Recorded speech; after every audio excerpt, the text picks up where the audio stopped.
All right, welcome everyone. We have a very special treat today. This is a friend of mine, someone who I actually played college soccer with 15 plus years ago. So, and I can't really say I played. I was more on the bench. Brad was the All-American superstar, whatever. But here we are, back again, number 92 podcast. Brad Guzan. Brad, how's it going? I'm good. I'm good. Thanks for having me, man. It's great to catch up. Yes, it is. It is.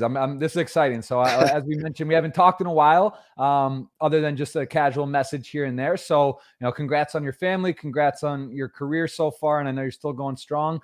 I want to kind of dive in just from the beginning with your career. So, when did you start playing soccer, football for those out there, the Europeans and the rest of the world, in America? When did you start playing as a kid? For sure. Yeah. I started at a young age. I'm the youngest of three. I've got two older brothers. And so a lot of time was spent just dragging me to their sporting, their sports games, their practices and whatnot. And I fell in love with the game at a young age. It was probably 3 or 4 years old. And I was, in love with it right from the start. I loved running around.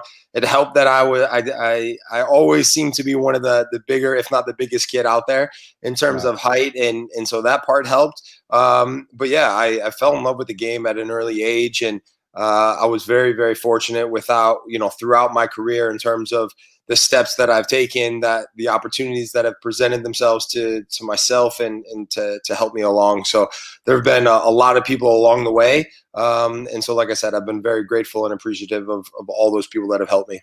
That's awesome. And were you always the goalkeeper, or did you play in the field some? Because you had pretty good touch. I mean, I've heard some people referencing in the Twitter chat, I think grew up with you, you have some foot skills as well, which is a little unusual for goalies. Maybe not nowadays, right? Goalies have gotten so good and for sure. Level, but what was your positions growing up? Yeah, I mean, I didn't start playing solely as a goalkeeper until I went to college, and I played as an outfield player growing up, in the southwest suburbs of Chicago, and so I played as a probably like a holding midfielder.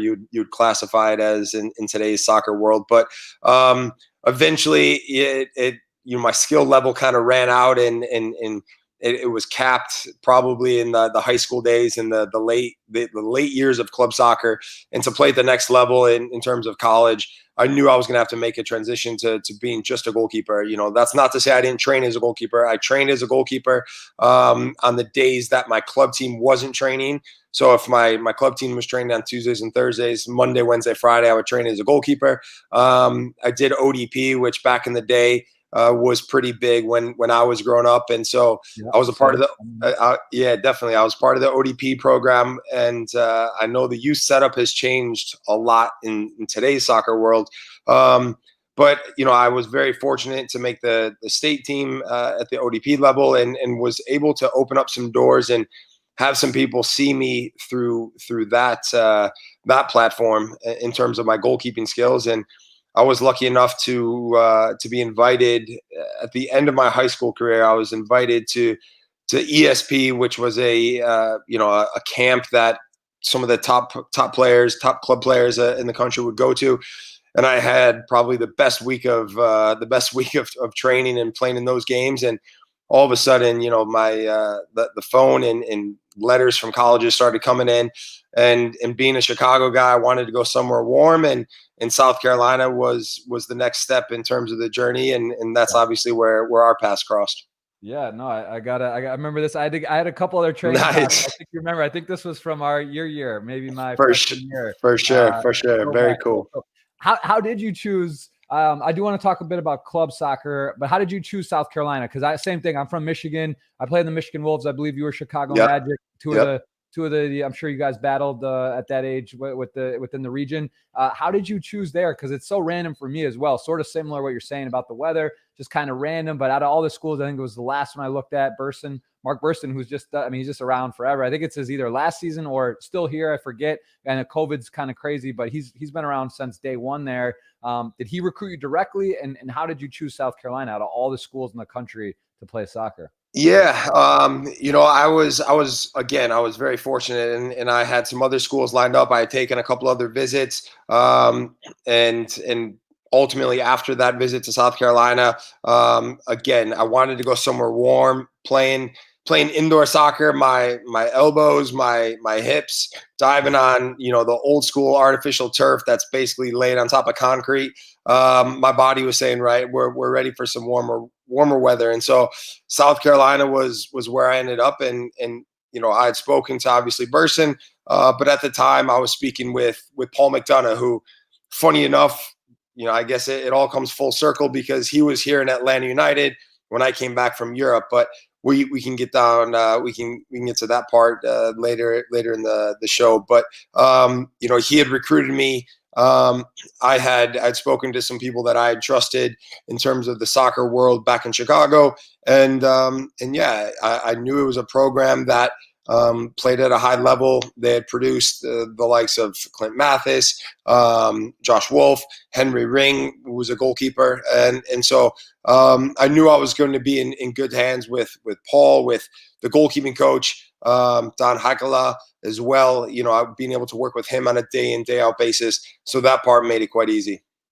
Yeah, it's pretty crazy. I mean, I think I would imagine it played in your decision on playing time. You probably, I don't know if you assumed you would go get drafted or leave so early because you left after your sophomore year, but I think, was that part of your decision that you wanted to play right away? You want to go to college where you could start? I mean, yeah, I wanted to go somewhere where I was going to be able to compete and learn. And funny enough, my freshman year, going into that freshman year, there were two upperclassmen, and probably a couple of days before basically the preseason was getting started. For one reason or another, we don't need to get into the specifics of why, but they were released off the team, and all of a sudden I found myself as the only goalkeeper, and so.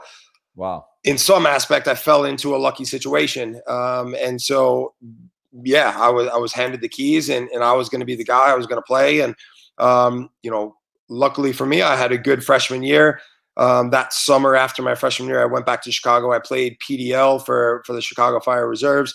And, you know, our team, I think our entire team that summer, our first 11 were all drafted the following year.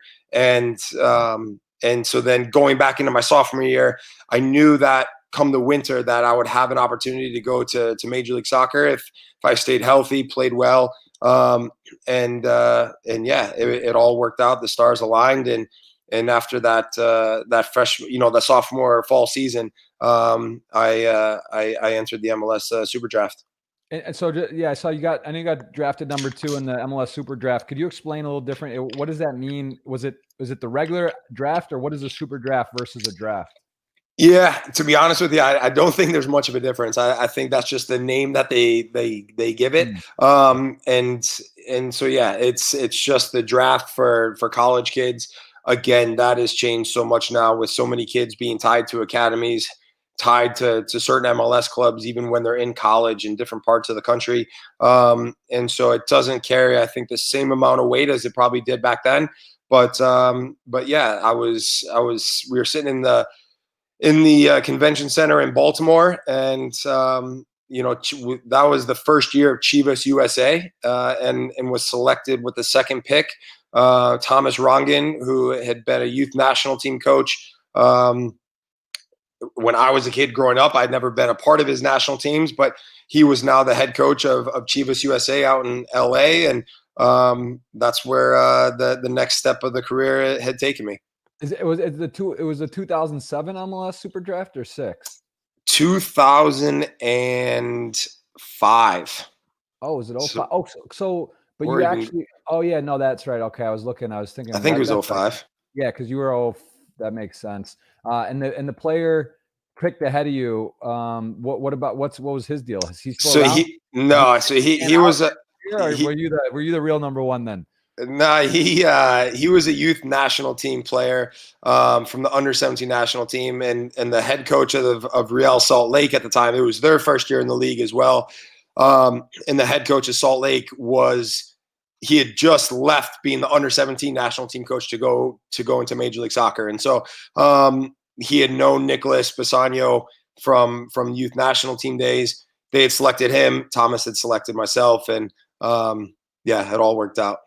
It's it's very exciting. So, but to clarify, you knew you were being drafted like in your sophomore season. You were already that was drafted, or no, or you knew you would. No, no, no. I knew there was the possibility. I knew there was interest from the league. I knew that there was talks going on, and I had to stay healthy. I had to have a good year, but I knew that there was interest, and so you can never let that get play too heavily on your mind in terms of your performances in the present, in the now.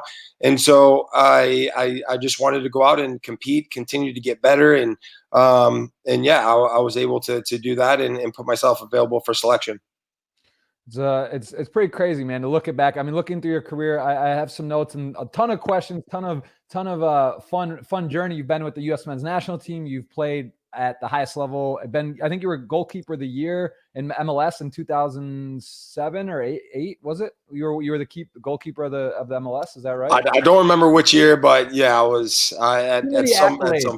It's somewhere. You've done stuff. You've won multiple things. Like, how does that feel though when you were playing in the MLS and you kind of you're doing well, things are going good? Did you? Because I mean, listen, the MLS, and this is a question I just want to ask now, so we make sure we have time. Where is U.S. soccer today versus where it was when you came in and regarded in the world? Has it closed the gap a lot, or is it still like European is so much higher? Because I know back then, like, European's the ultimate, right? I mean, it's just so much. Yeah, of course. No, of course. I mean, listen, European soccer is still the top of the ladder, and to say the league in itself, Major League Soccer as a league has grown in leaps and bounds, and to have started my professional career in this league, to go to Europe, to experience Europe for England in the Premier League for 9 years, to then come back and see where the league is, to be a part of the national team for so many years.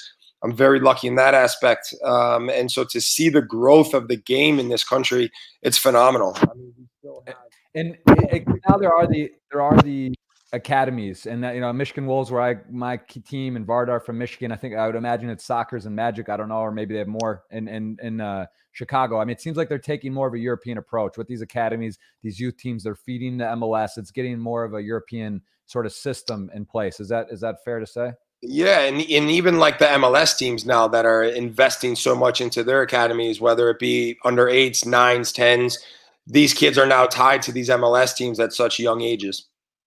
Yeah, it's very cool. And so was that ultimately when you signed with MLS? I mean, second overall pick, you get drafted, you then win the keeper of the year. I believe it was the following year. That within the first 2 years in the league, you get that accolade. Were you getting contacted throughout the season right away? Was Europe on your radar, or was this like when they contacted you, was it sort of like out of nowhere and you're like, wow, or did you know it was kind of coming? I mean, it's funny you asked that. When I was in high school, I'd done an interview with the local newspaper, and they had asked me the question what my ultimate goal was, and in the paper. And the only reason I know about this is because one of my college teammates, or high school teammates, a few years later had sent me this picture with a quote, and basically I had said, my ultimate dream is to play for a European club, being over in England or in Europe in general, and just experiencing what soccer over there is like. And so I always knew that was the ultimate dream. Whether you get to live that dream or experience that is remains to be seen, especially as you're a young pro. But fortunately for me, I was able to get that opportunity, and I jumped at it with both hands. Yeah, and tell me how that was, because you have I believe you have 2 sons and a daughter. You're married. Correct. And is your wife from high school even? I remember in college. Yeah. So you've been together for a long time? Yeah, high school sweethearts, and we had moved over there, and it was just the two of us, and she has been obviously phenomenal in terms of the support she's given me. And it's not always easy, and listen, everyone, there's certainly a glamour side to professional sports, but sometimes it's difficult on family, it's difficult on spouses, and so she was phenomenal in terms of the support she gave me to go over there, and ultimately going over there with me, and it's scary for her just because she's putting her life on hold a little bit. And so that I'm forever grateful. But both of our oldest two kids were both born over there. My son, who's now 5, my daughter, who's 3. And we now have another son who's 14 months, but born here in Atlanta. But yeah, it's been a journey. And tell me what that was like going over there. So you get, I mean, how excited are you? Get contacted? Was there other European clubs involved, or was it pretty much Aston Villa that said they made an offer and locked you up? How did that work? Because I mean, that has to be the dream, like you said. It is the goal, the dream. You go play. It's a different level. It's a Premiership versus MLS at that time, even still, but then even more so probably. How pumped were you? And like, were you nervous? Was it like excited? What was the feeling? Yeah, I mean, a little bit of nerves, of course, but just pure excitement. You know, there were one or two other teams that were talking, and ultimately, I had gone in the January transfer window, but I didn't meet the requirements for a work permit. Was denied a work permit. Had to go back to LA. Had to go back to Chivas. And the manager at the time, Martin O'Neill, had said, "Don't worry, we'll come back in for you in the summer." But in the back of my mind, I also realized that they're dealing with, that I'm dealing with a Premier League club, that they can select any player from around the world, that cost isn't an issue, that they can go and get someone now that will meet that requirement.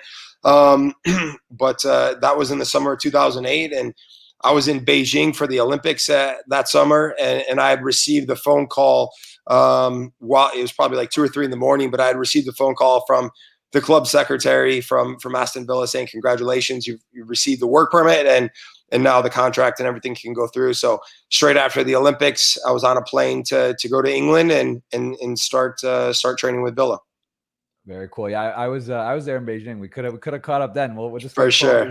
Later. And that's amazing, man. That's exciting. You go there and give me an idea of what is it like, because the thing I could equate it most to, what I would guess, is like European player coming to the NBA. It's sort of like, it's an NBA, it's an American sport. There it's European sport. You got the top players from all over the world, the US not really included. I mean, now there's Pulisic, there's Reyna, I believe. There's a few other guys that are kind of getting sprinkled in and having some success. Freddie Adu was sort of I play growing up against him, and sort of like the American hero of soccer. They said he got a lot of hype, a lot of expectations. Didn't really, I mean, he was around for a while. He played, but he didn't really hit that big bar. So when you go over there, are they kind of looking at you like, hey, you're American? Or I mean, it's goalie. It's a little different than a skill position. And I say that with the most respect, right? It's not like and I shouldn't say it like that, because it is. I mean, you know what I mean? Yes, for sure. How do they bring you in like one of their own? Are they kind of like, people are kind of, can you tell it's like you got to prove yourself, or did you feel right a part of the team right away? No, I felt I was lucky. Being an American goalkeeper, there's been a long line of American goalkeepers that have gone over to the Premier League and have been successful. Right. So I was lucky in that aspect. And then there was another American goalkeeper there that they had signed that summer as well, Brad Friedel, someone who had played 400, 500 plus games in the Premier League. And so I had him to kind of take me under his wing a little bit. And so, yeah, I fit in terms of the locker room banter and the off the field stuff. There were 2 guys that night, and Nigel Reo-Coker that looked after me, and the 3 of us really hung out together. That's hilarious. I know Nigel very well. Actually, I've hung out with them in the UK several times, because Io, obviously. Yeah. Io and Nigel, and then Anton. I used to go over there for games. And a fair amount with Io. Shout out to Io, Sam Bursky. I think it was for sure. Mac and Hislop. That was your class. You guys had a world-class class freshman year and sophomore year, you guys at South Carolina. But yeah, Nigel, that's crazy. I forgot he was on that team during that time then, right? Because he's definitely. He's a good dude, man. He still speak to him and his family, his wife, and he's got 2 girls down in Florida. And yeah, so I've been lucky to be able to stay close to him. But yeah, it's a small world, and so that's pretty sweet. I just remember, I remember going over there. I mean, it was like, those guys were 20, 21. Nigel was a captain of West Ham. And Anton was there, the younger brother of Rio Ferdinand. These guys are, they're out at the club spending 30, 40,000 pounds a night. I was a sophomore in college with Io, just looking around like, wait, it was 2 to 1, right? The pound to the dollar. Right. They're like trying to survive, get a plane ticket, and they're in there, riding their Bentleys and partying. And it was wild times. But for sure. So that's crazy. So, okay. So you're there, you're part of the team, you fit in. And you know what I mean by skill position? It's sort of like a kicker of course, on an NFL team, like gets sort of like it's a different position, but it ultimately maybe the most important piece. I mean, if you look at kickers in the NFL, they score the most points overall, like field goals, extra points. They're scoring for whatever. And goalies, if you don't have a good goalie, if you don't have a really good goalie, it's hard to be a world-class team. You have to have that. And there have been some amazing keepers. Who do you look up to the most? Who are some of the keepers you think are the greatest of all time that you would give that rating to? No, I mean, I think when I was growing up as a kid, being an American, being here in the States, there weren't tons of games, especially European games on TV. And so I'd be lucky if I was able to catch like the last 5-10 minutes of the Champions League games. And obviously Bayern Munich during that time when I was a kid was huge. And so seeing somebody like Oliver Kahn and how he played the position in terms of his fearlessness, his aggressiveness, and just somebody that looked like he had a little crazy in his head. That was somebody that I admired in terms of how he played the game, how he played the position, and someone you try to base your game off of a little bit. And I've been very lucky throughout my career to work with world-class goalkeepers. I mean, from everywhere I've gone, be it with the national team, from Casey Keller, Brad Friedel, Tim Howard, and then Shea Given, goalkeepers that are top, hugely respected in the world of football, in the world of soccer. And so I've been very lucky to be able to pick their their heads and their brains about the position and just about the sport in general. Yeah, and I think it's at the highest level, athletics, really anything. It's so mental. Do you have a mental coach? Do you have a mental ritual? Do you meditate? Like, what are some of the preparations that you do on game day, before game days? Because it is it's a lot of pressure. It is. You're the ultimately, guys on the field are playing, passing. There's strikers that score. Everyone has their role, but it's not fun. You get scored on, or you let in a goal you feel like you should have saved, or it looks like you should have saved. It can be very a lot of pressure. How do you deal with that? Do you do some work with that? Do you have coaches? Yeah, no, I mean, I think you have to understand in terms of the bigger picture, but at the same time, like you said, being a goalkeeper and part of a team. People talk about the goalkeepers union and whether, there's 3 or 4 goalies per team, only one of you is going to play, but there's a camaraderie amongst ourselves that it's almost like a team within a team.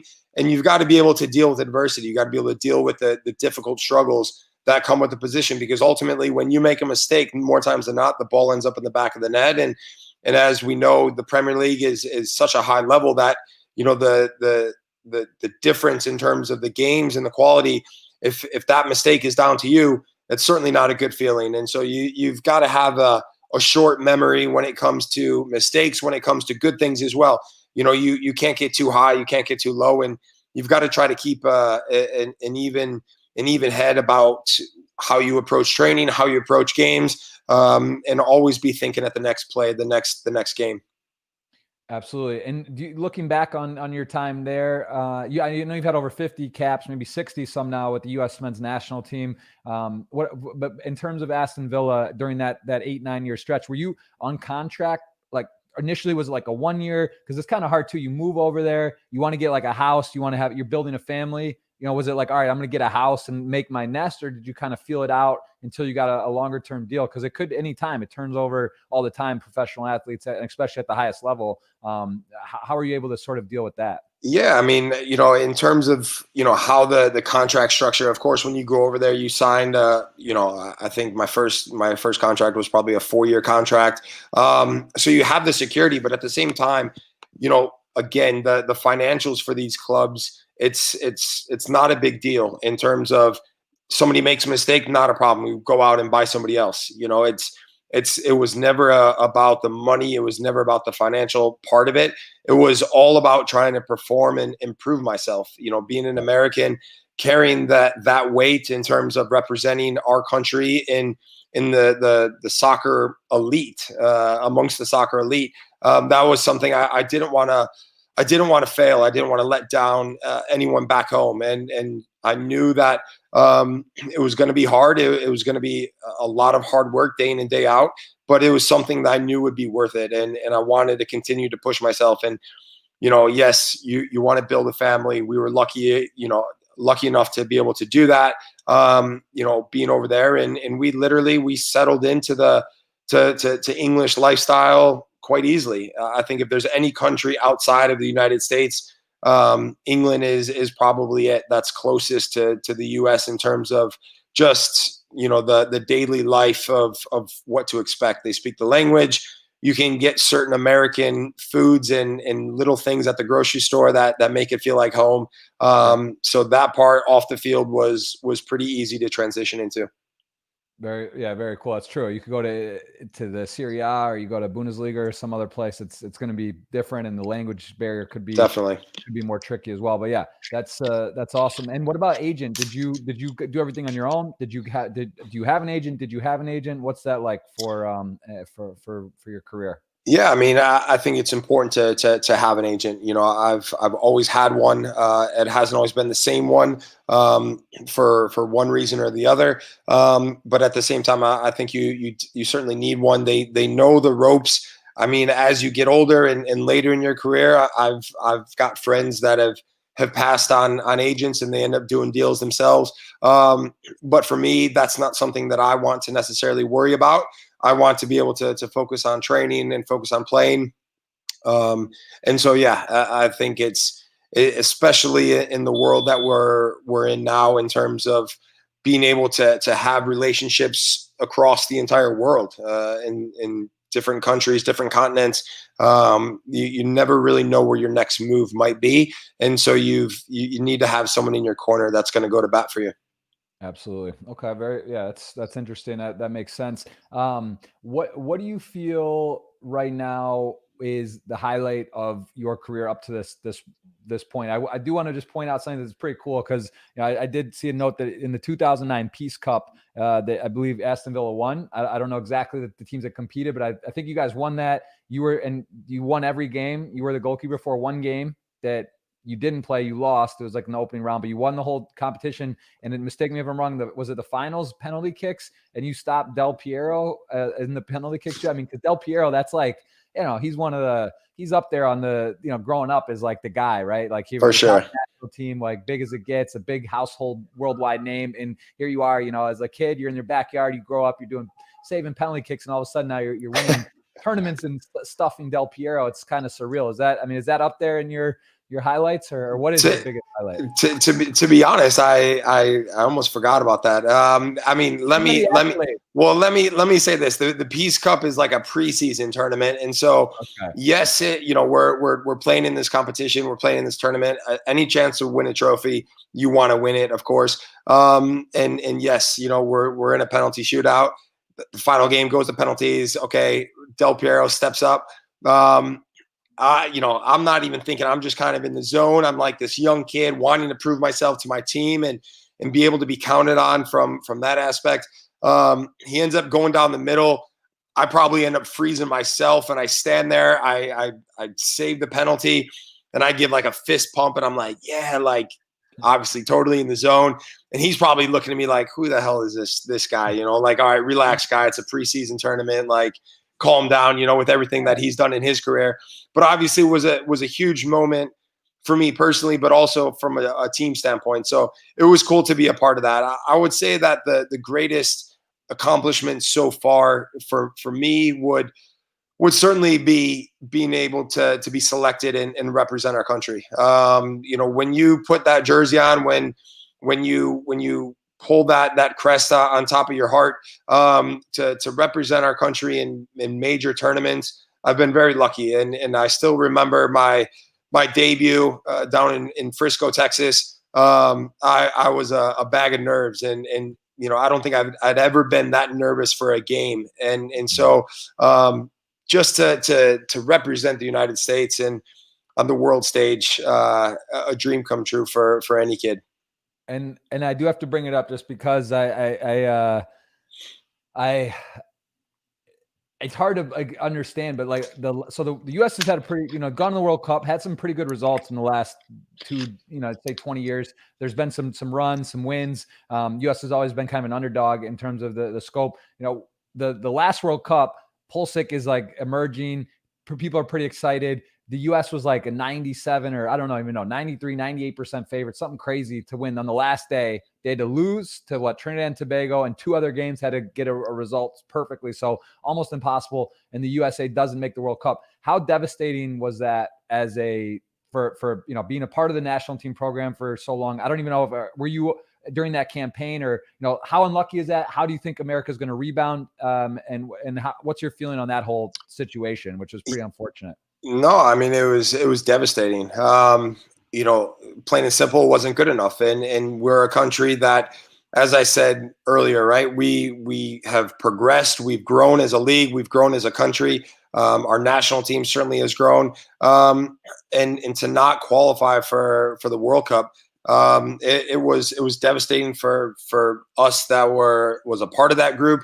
Obviously for the fans, for the entire country, it was terrible, and there's no other way to put it. And what I will say is, on the back of that, now we've started to see quite a few young players start to emerge, and continue now to move that bar forward with performances in national team games, whether it be friendlies or Nations League games, but also. Now you're starting to see these individuals that are moving, as you mentioned, Christian, Tyler Adams, Reyna, Weston McKennie. Serginho Dest is, I think today he's probably going to be unveiled as a Barcelona player who just moved from Ajax. So American players are leaving their footprint in Europe, and not just going to be a part or be a squad player, but are really going in and being a part of a first 11 of major European clubs. Yeah, no, it is exciting. It does feel like it's sort of different. It does feel like it's not just For like sure. one maybe guy. There's there is a footprint. What's your prediction for, will the USA win a World Cup in our lifetime? Will it be in the next 10 years? Like when do you feel USA will be one of the elite teams where it's like, all right, they're right there with the powerhouses in the world. Do you believe that? Well, I hope first and foremost it's definitely in our lifetime. I mean, that would be the most unbelievable experience ever. Again, when you go into these competitions, anything can happen. You certainly need a little bit of luck. You need obviously skill. You need to have a good team. We've been fortunate that in past World Cups we've been able to get out of the group, advance. And now it's about finding what it takes to move on to that next round and the round after that. And so I think the possibilities are there, and now it's just about trying to seize those moments. But I mean, that's such a difficult question to try and answer in terms of the specifics. I just hope it's certainly in my lifetime. And like I said, to be able to see that would be phenomenal.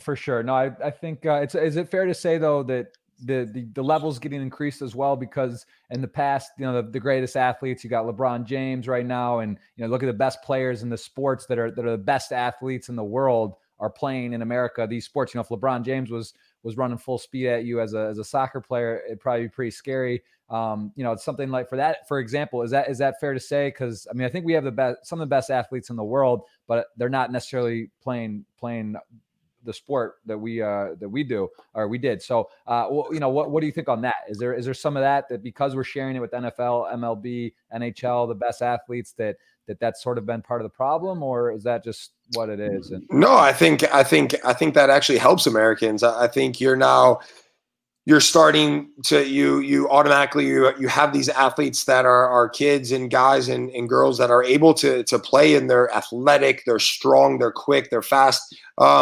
But then on top of it, you're adding the soccer brains, you're adding these academies that clubs are creating, and putting younger players in environments where it's soccer, and they're able to read things, understand the game better, and ultimately develop it in a better way, and ultimately make them better players. And as they become better players, they're naturally going to help the league grow, help the national team grow. So that part is encouraging. I think soccer in itself is, like I said, it's improved on leaps and bounds over the last 10, 15, 20 years. And I think it's only going to continue to get stronger. And as it gets stronger, I think you're going to start to see our national team continue to get better and better as well. Absolutely. And I do want to cover, so Atlanta United, your team that you're with now, you guys won the MLS. You won a MLS last year. Was it because there's the regular season or the overall league, and then there's a cup? Is it the cup you guys won, or what was it? Yeah, so the MLS Cup. So there's like a regular season, and then from the regular season, similar to any any sports league in the U.S. We love a Yep. playoff situation, a playoff scenario. So yeah, we had a fantastic team, and to then go on to win MLS Cup, in our second year. Yeah. So in our second year to be able to achieve that and bring a championship to the city of Atlanta, to see the support that we get from our fans inside Mercedes-Benz. We average over 60,000 a game. Obviously, Wow. because of COVID right now, it's not happening. But at the same time, to see to see the support from the city, to see the support from our fans, and then to be able to give them a championship, that's certainly up there with one of my proudest moments. As professional athletes, you play the game to win trophies, and to be able to win an MLS Cup, fantastic to be able to give that to the city of Atlanta. Yeah, it is pretty amazing. I mean, I see that's a really big following as well. I mean, it's a great sign to see these MLS clubs are, 1 million followers on here and a lot of engagement, very passionate. And Atlanta is not a city I would think is like a hotbed for soccer. I mean, obviously a major city, but it makes sense. Is that something that, it was one of the expansion teams? How many MLS teams are there? 25 or 4 now? I mean, it's almost like it's growing, seems very fast. No, for sure. And again, I don't think anybody thought that Atlanta would be what it is in terms of the support. And when Arthur Blank, our owner who owns the Falcons, when he started Atlanta United and said, I want to put a soccer team in the city, I don't think anybody could predict the outcome that has now happened. And I think that's a testament to his vision. It's a testament to his commitment, but it's a testament to the city of Atlanta and all of our supporters. I mean, soccer in the Southeast, we don't really have anything down here. And so then to see fans travel from Tennessee, from South Carolina, North Carolina, from Alabama, from Florida to come to our games, it's unbelievable. Yeah, it's really cool. I know my home base where I spend a good part of the year is down in Miami, and they also Beckham. I know their club got launched, and kind of strange, like the Las Vegas Raiders too, like the brand new team, brand new thing in their stadiums. Like start opening game, there's no one in there. It's a little bit of anticlimactic, but it is the case with COVID and what's happening in the world. But I mean, that's it just seems like the MLS is strong. I love this, how they bring these these absolute legends of the game, Thierry Henry, and you can name a dozen, Zlatan Ibrahimovic, these guys coming over, right? It's like, it's very exciting. It's sort of like these guys are making this part of their journey towards the end of their careers. And it just seems like the level from the youth to the veterans that are coming in, and then the core is just very strong. And the level of play, I think it would be great to see the MLS get the same respect as where would you rank the order of the leagues, like the Premiership, Bundesliga, Serie A? How do you rank them in the world? And is MLS right behind there? Like where is in the pecking order currently? Yeah, I mean, I certainly think you probably have,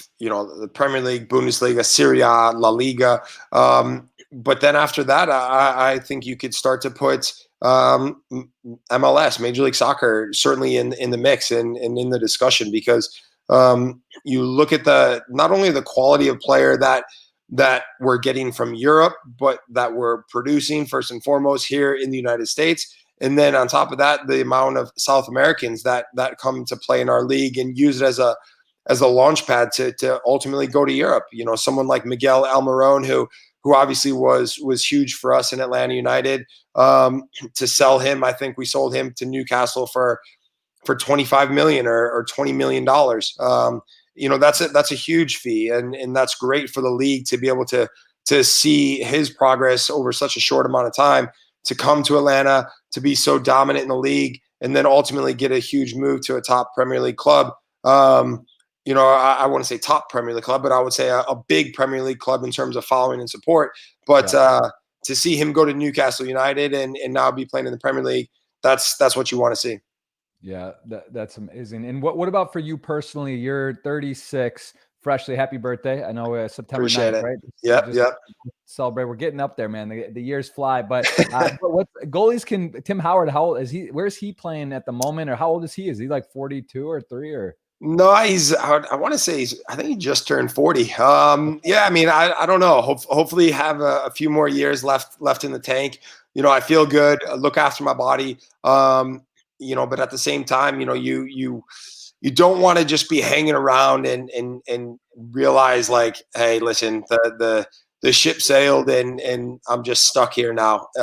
So at the same time, like I said, I think about it, I look at that, but I don't look at it too closely. I'm in the present, I'm in the now. I'm excited to be a part of Atlanta United, and I certainly think, like I said, I not only have a few years left in me in the short term, but hopefully a few more after that.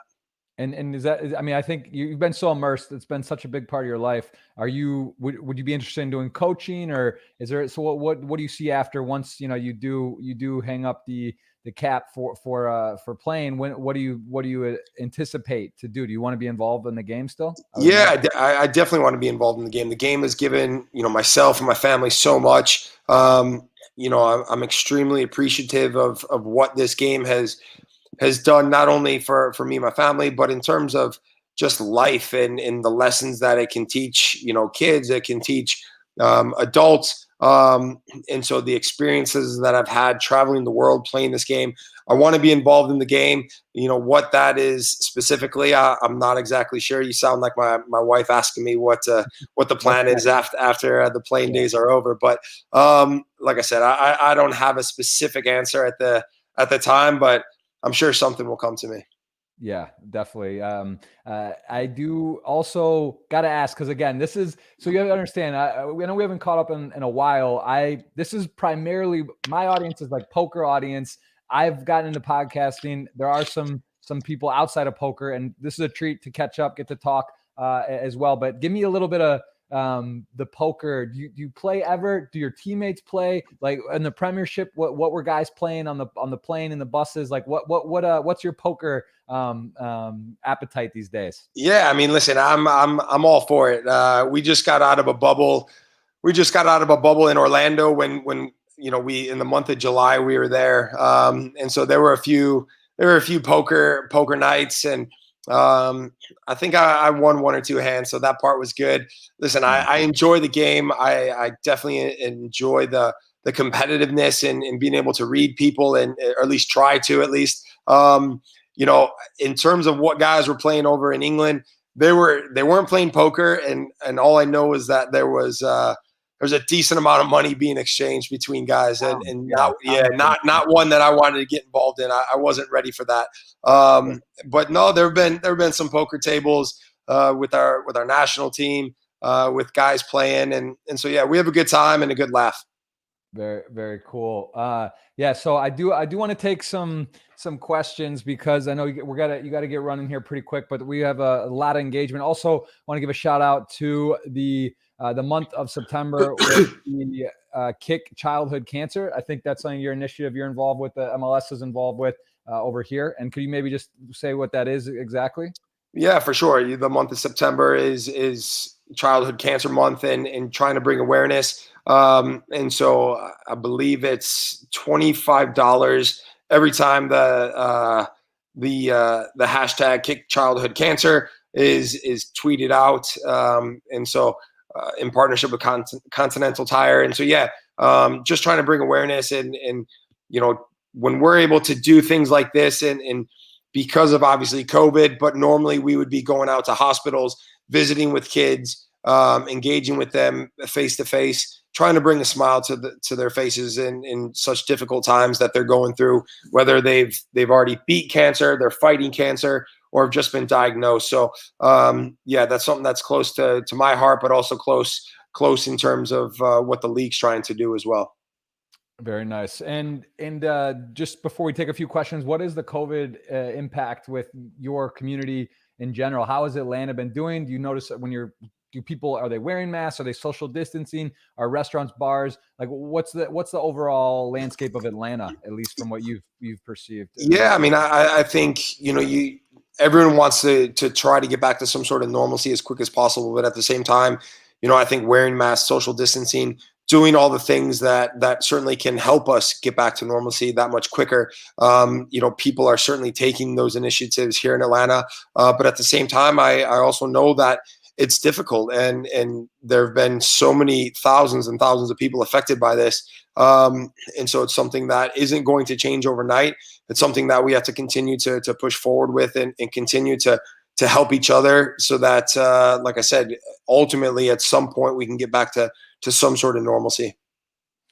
Awesome. All right, makes a lot of sense. Well, all right, let's dive into a few questions here, and then we'll do a giveaway. If you guys want to ask a question, we are going to give away $109 just for some engagement. If you guys want to go ahead and ask a question, you're going to be eligible. Just follow the instructions. And anything else before we take questions that you want to mention? Any shout outs? Any advice or suggestions to the youth? Anyone who wants to become a professional soccer player? Do you have any inspirational words, tips? I don't. I guess I would say just continue to work hard. Nothing in life is easy, whether you want to be a professional soccer player, a doctor, a lawyer, professional poker player, whatever you want to do. It's going to take hard work. It's going to take a little bit of luck. But you have to persevere and be strong, both mentally and be able to go out there and give everything you have for ultimately trying to achieve your dreams. Beautiful. All right. I love it. So there it is. So let's dive into the streets here. We'll take a couple questions. Just give me a warning when I know you got to get going here pretty soon. So we'll take a look. I saw some interesting ones. Okay. There's some poker questions again. I don't want some guys that I think are confused. They don't know. Like Brad is not a professional poker player by any means. He's just very, very, very minimally dabbled at all.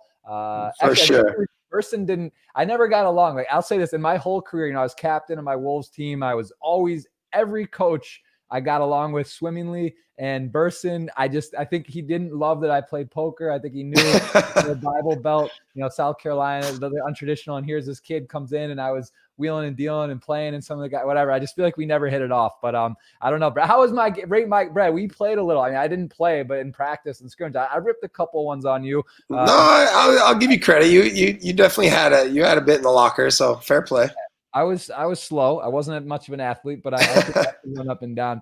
All right, let's see. There was a question about rating these goalkeepers. If you had to choose between these three, which would be the best goalkeeper for you? We got Gigi Buffon, Casillas, and Neuer. Right, but give me some of those. Where do you rank those? Wow. I mean, talk about three of the greatest goalkeepers.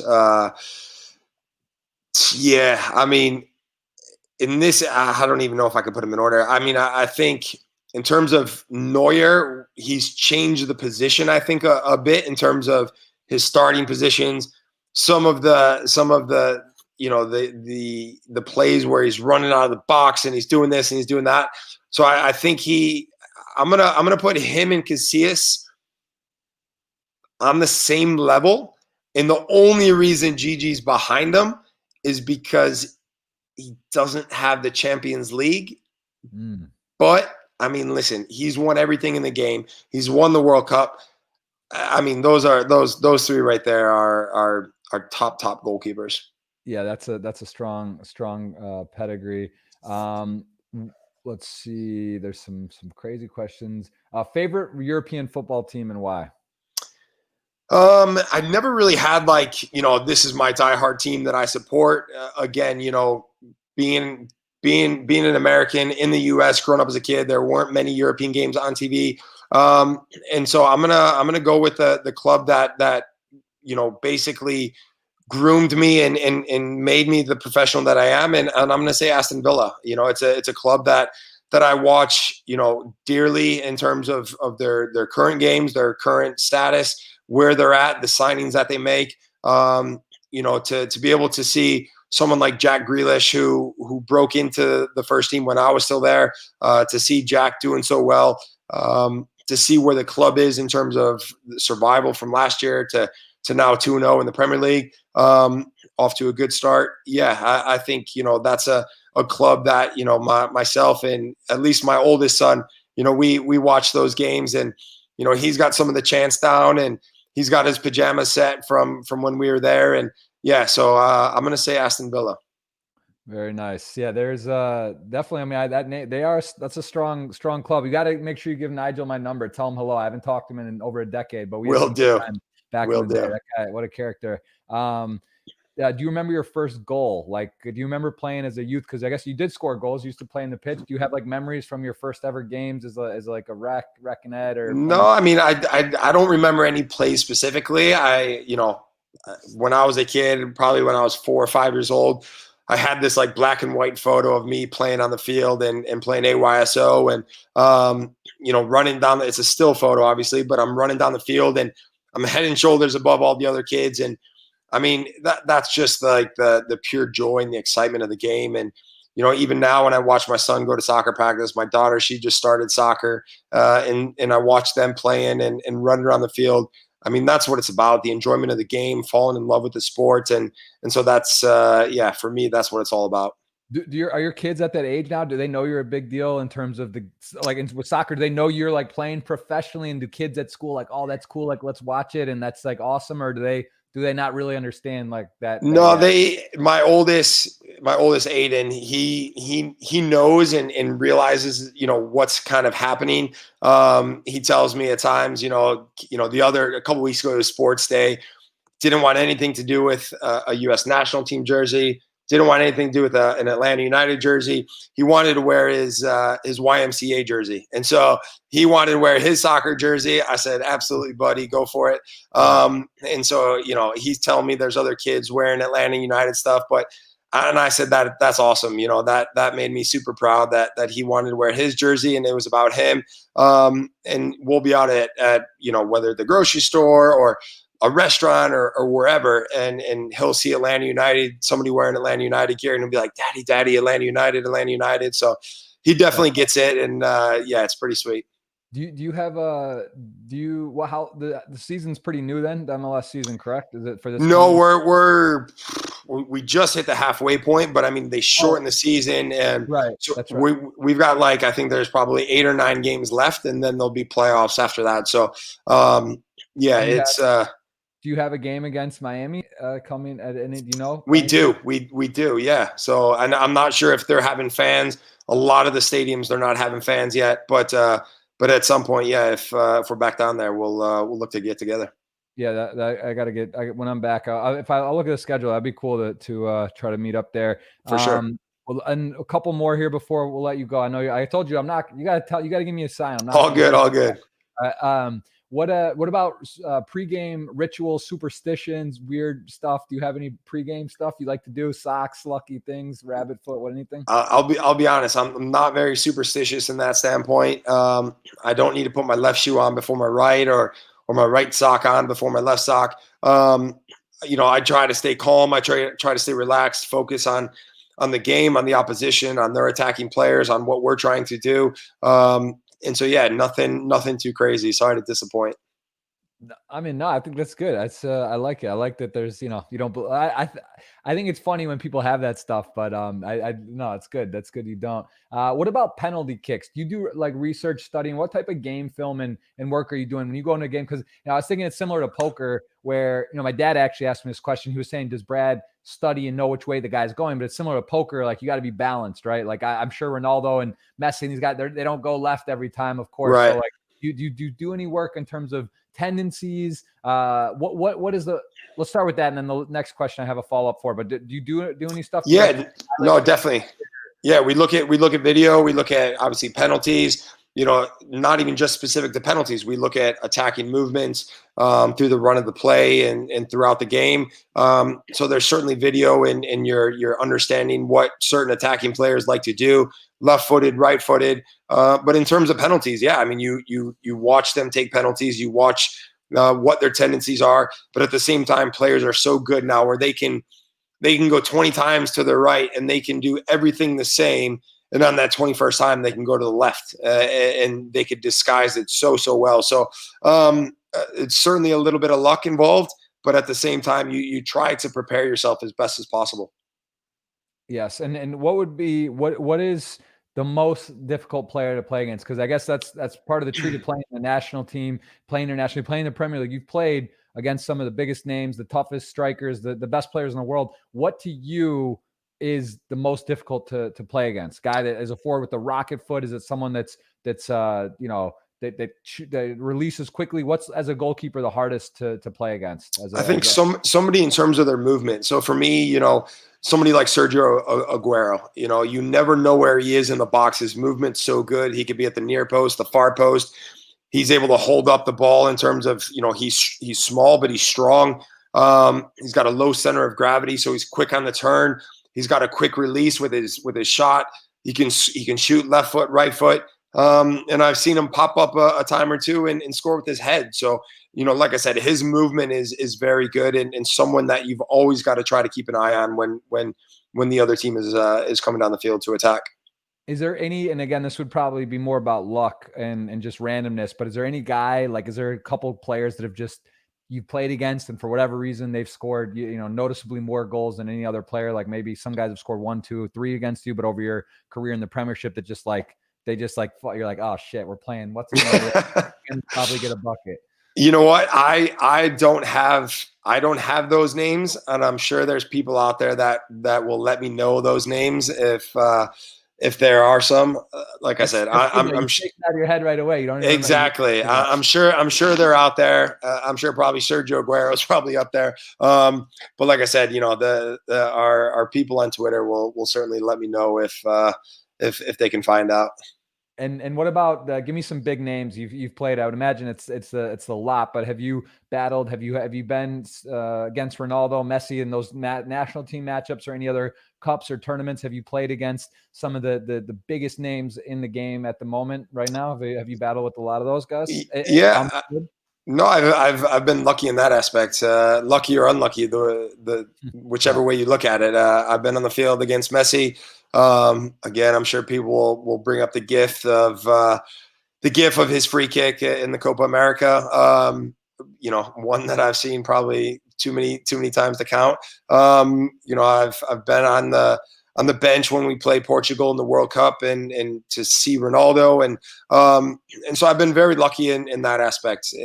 But at the same time, you're not looking at these guys in awe, and I think it's something I will look back on once I'm done playing, and once I'm finished competing. When you face these guys in a game, or you're going up against these guys, you're looking at them. Of course, they've got talent. Of course, they've got skill.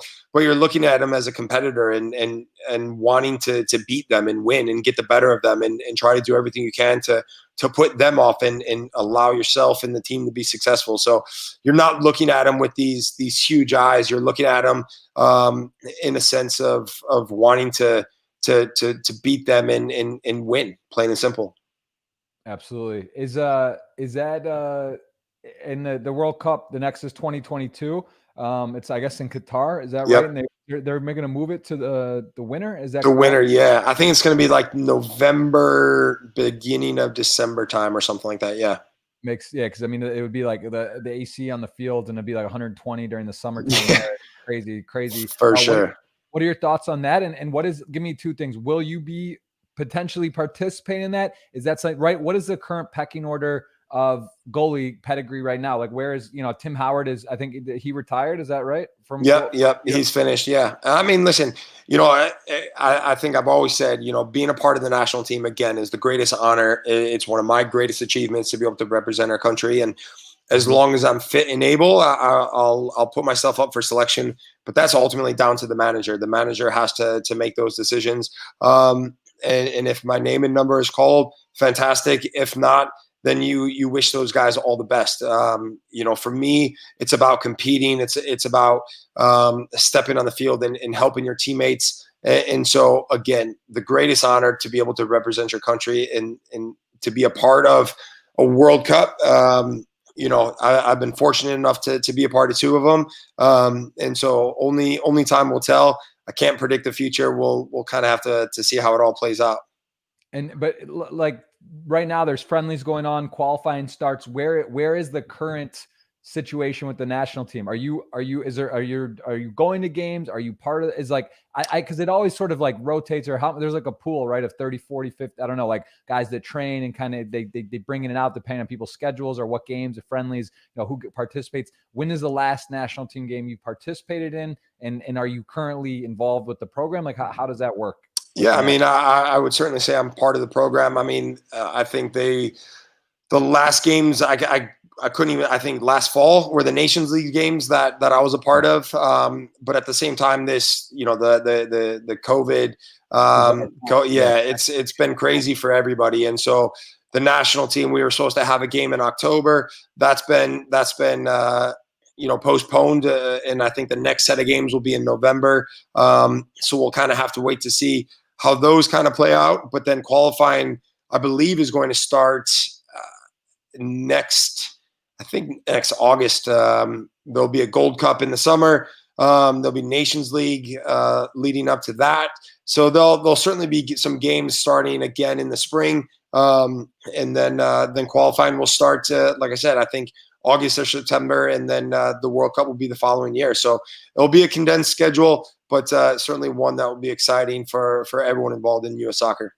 If you are on the team there, man, which I believe you will be. I have every belief that you will be. I want to get over there to Qatar. That sounds like quite a experience. I don't know how much there's to do there, but it sounds like kind of fun. I haven't been to a World Cup in a while, but it's a great experience. So that'd be fun. I got a good feeling USA is gonna have a good performance. What about, I just saw his name pop up. Someone in the chat live here asked about Tony Meola. What are your thoughts on Meola? He was like the OG USA for sure. What's his deal these days? You know? Yeah, I mean, I think he's doing some radio and some commentary, and I've been lucky enough to get to know Tony, and I remember as a kid having his gloves, Meola on the wristband, so to be able to see him and just talk soccer and talk shop with him. Yeah. I mean, again, another American goalkeeper that was phenomenal. And I think he played into his early 40s, if I'm not mistaken, but such a good guy, such a good dude. Very cool. All right, let's take one more and then we'll let you run, because I know you were I already kind of, I'm just not, you're too nice a guy. You're not even going to cut me off, but I'm going to. We'll do one more. One more here. Okay. This is sort of, what would you say is the best thing about being a professional athlete, I guess, soccer player? What have you taken away from your experience in the industry, in the sport, that has been the most impactful for you? The thing that you cherish the most about your career that you've taken away from doing this for a living? Aside from representing our country, aside from playing in the Premier League, for me, one of the greatest gifts that this sport has given me has been the ability to travel the world and see the world, to see different cultures, to see how the world impacts other countries, or to see how the sport impacts other countries and what it means to those countries, to just take it all in and just get different life experiences, all because of soccer, because of football. It's something that I'll be forever grateful for. That's to me, it's the same with poker, actually. Exact same thing. The travel, the experience of thing, there's things that maybe you could do, get more money or have done or be whatever, doctor, lawyer, trading, something. But really, I think life experience wise, when you get to travel and do a lot of meet interesting people and go places, there's nothing more you could do. All right. Sure. We're going to do this giveaway. I'm going to let you, it's for $109. I'm going to have you click, you tell me when. We're going to click the button. I'm going to copy this link. Let me show you what's going on here. So I'm going to do this. This is nice, nice to pay it forward. Plus, I welcome everyone, please, to retweet this as well and put I don't think you have to retweet. I think you just have to tweet with Kick Childhood Cancer and then tag that right here, Continental Tire, and they will donate $25 for everyone that does that through the month of September, which we're running out of time there. But if you guys want to do that, that would be great. We'll do this giveaway. And then the last thing I will ask you, it's not a question, but just want to know about, have you alumni game, South Carolina? I get the emails. I haven't been able to get back. Just timing wise, maybe after it's hard probably during you can't really go during the, it's interlocks with your season, and now you're back at least in the US. Is there an alumni game? Can we get Isle? Can we get Mackin? Can we get the guys back? Would you go to one of those in the future? I see Mark Burson too. It's been I don't even know if I qualify. I mean, I get the emails, but I don't even know if I qualify after only being there a year and a half. So I don't know if technically I'm allowed in. I would be willing to wager they would accept your presence at that. Perfect. You log more minutes than the most of the guys though that been there. Me for sure. So it's all good. So that's okay. Hopefully one day we could do a alumni game. I haven't been, honestly, I actually went for Spencer Lewis. Maybe he was a year after you left, but he's a great player, great guy. He went to his wedding in Augusta, and I went back to Carolina. We met there and drove there, and it was pretty phenomenal what they've done. I mean, you wouldn't even recognize it. I don't know if you probably haven't been back since you left because unless but it just the athletic centers, the fields, the pitch, the stadium, they've done unbelievable amount of additions there. So very cool. Strom Thurmond Center, I remember that. That was a really nice facility though. They had some good stuff, man. That was good times. But let's do this. I'm gonna roll it. You count it down on 3. I'll say you tell me when. I'm gonna go ahead and roll it, and someone's gonna win, and then we're gonna let you enjoy the rest of your day. So perfect. Go. Boom. Someone's got 109 coming their way. We're going to message them courtesy of Brad and for coming on the podcast. It's loading. It's going. Someone's going to win it. And Brad, any closing statements? When's your next game? What's coming up here with we play Saturday away to DC. So a massive game for us. Hopefully 3 points on the horizon. But yeah, man, great to catch up. Appreciate you having me on. And yeah, all the best to you and all of your success. Congrats, man. I appreciate it. And again, Brad, thank you so much. Hopefully we go more than every 15 years for sure. But, I do message, I keep an eye on your career. And if you come down in the future, I would love to meet up and have dinner, check in. And again, this will be out on all the various outlets. This is a poker predominant audience. So again, I appreciate you doing this. And I hope you guys learned something about Brad, about soccer, about the US and its rise to hopefully win a World Cup here in the next decade or two. So, Brad, thanks again, and we'll catch up soon. Appreciate it, man. Be well. Take care. Right, you too. Thanks, guys. That's Brad Guzan, podcast number 92. A storied career, still going, still representing the USA, and we'll be following him closely and always rooting for Atlanta, Aston Villa, and the US as a teams to follow. So, thanks again, and we'll see you guys for a podcast on Friday.